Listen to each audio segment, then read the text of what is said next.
Hello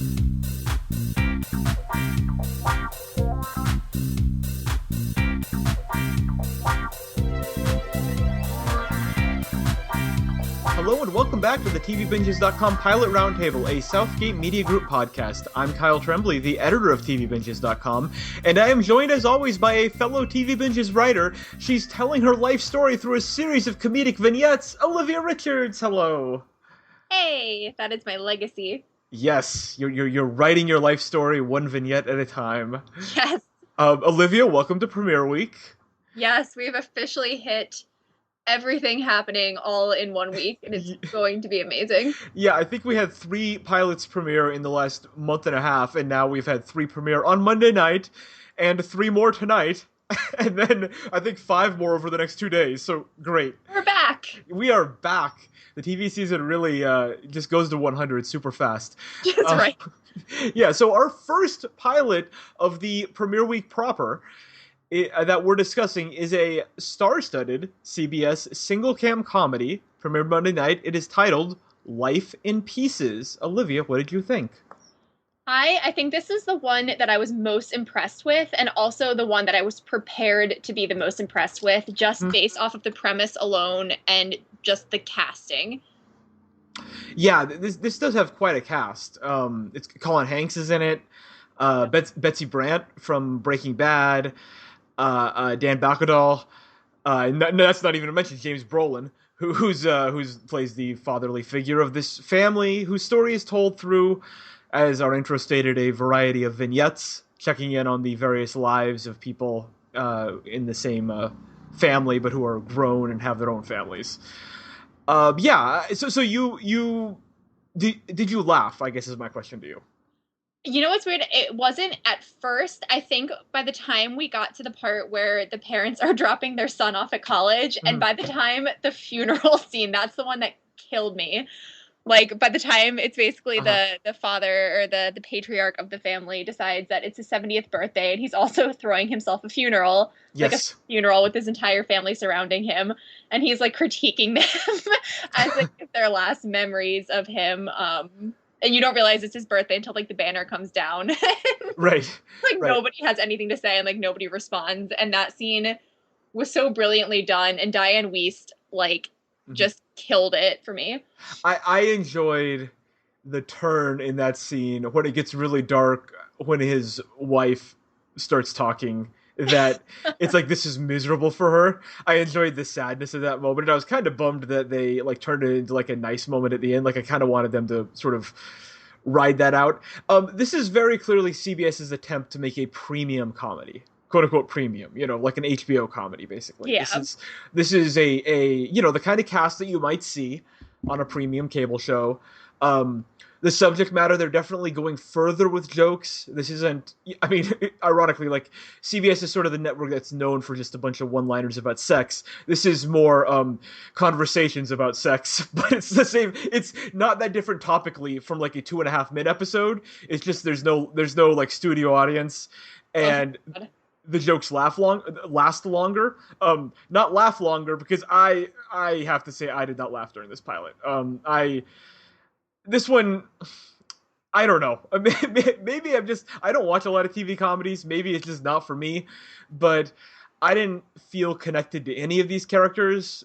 And it's a pilot. I mean, who knows? Especially a comedy pilot, who really knows? But I don't know. It just didn't really, nothing gripped me about this. I didn't find anyone particularly interesting. I rolled my eyes at the giving birth vignette. Yeah. So, I don't know. I felt like it was going to be maybe like a 60-40 in your end of like, all right, like he's either like going to absolutely love this, or it's just going to be like, just something that's going to cringe on for, a half hour. Yeah. I didn't hate it.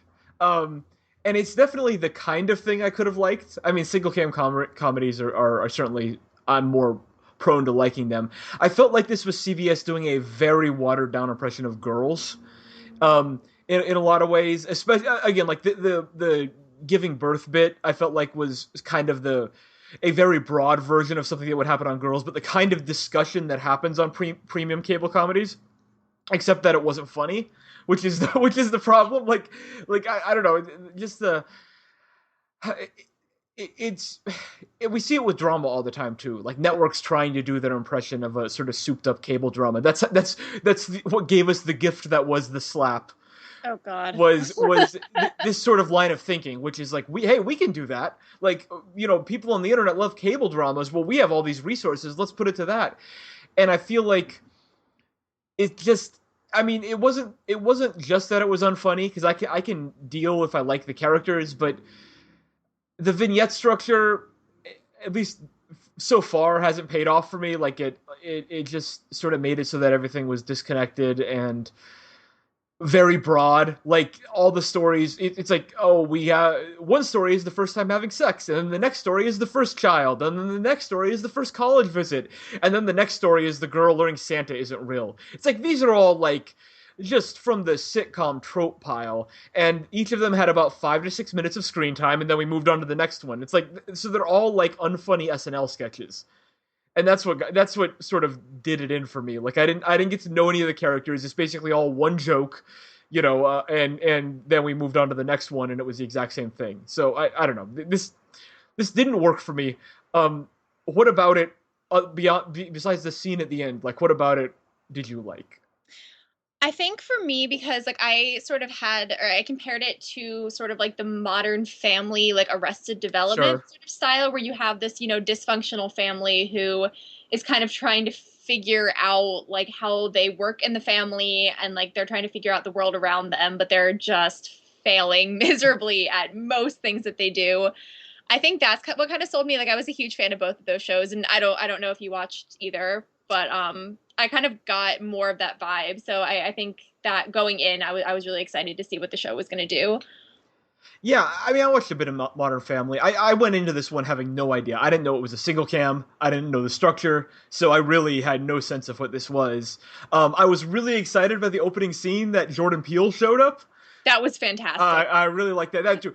I didn't laugh at that, but I smiled at it, so it got really close. It's That was just his. 10% there. I think the closest I came to laughing during this pilot was as the couple was making out, the shot of Jordan Peele glaring through the door and then crying is actually pretty funny. I will say, like, I'll give it that. I was really, because again, I didn't know anything about the cast or anything.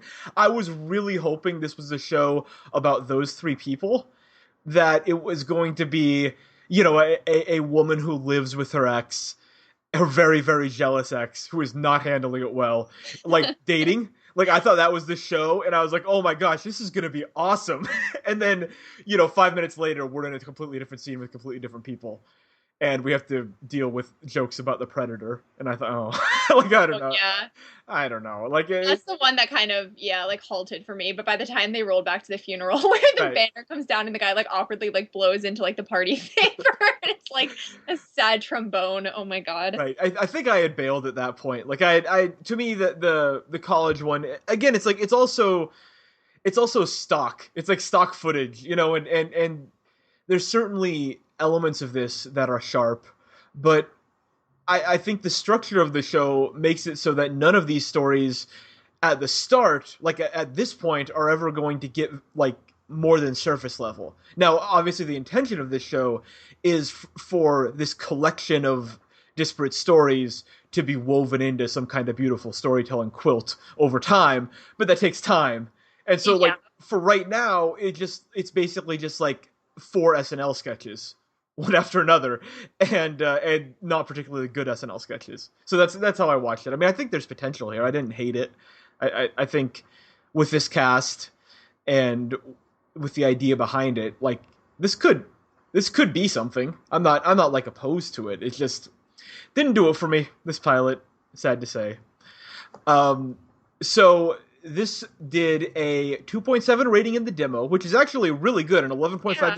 11.5 million viewers overall, very high. But it had the Big Bang Theory season premiere as its lead-in, which Yep. did like a 4.6 in the demo or something. So it'll be. I mean, it's going to have that lead-in throughout the season, so maybe it'll just ride that wave. But it'll be really interesting to see how this show fares. When the Big Bang Theory isn't having a big wedding, I think was what was happening. I've been told Yeah. by Twitter. Everything that's, everyone's buzzing. Yes. So now that we are in the fall season, I'm introducing a new game, Olivia. Ooh. Springing this on you. How long will this show last? Will it be canceled swiftly? So, like in the next 4 weeks, like in the next month, let's say. Will it be canceled at the end of? Will it make it through the season but not be renewed for a second season, or will it be renewed? Ooh, okay, that's a good question. Right now, based off of the pilot, I think that it might go for a full first season but not be renewed. Interesting. Yeah, that's kind of where my thoughts lie as well. The ratings are interesting because they're starting off well. It wouldn't get canceled if it stays at these ratings, certainly.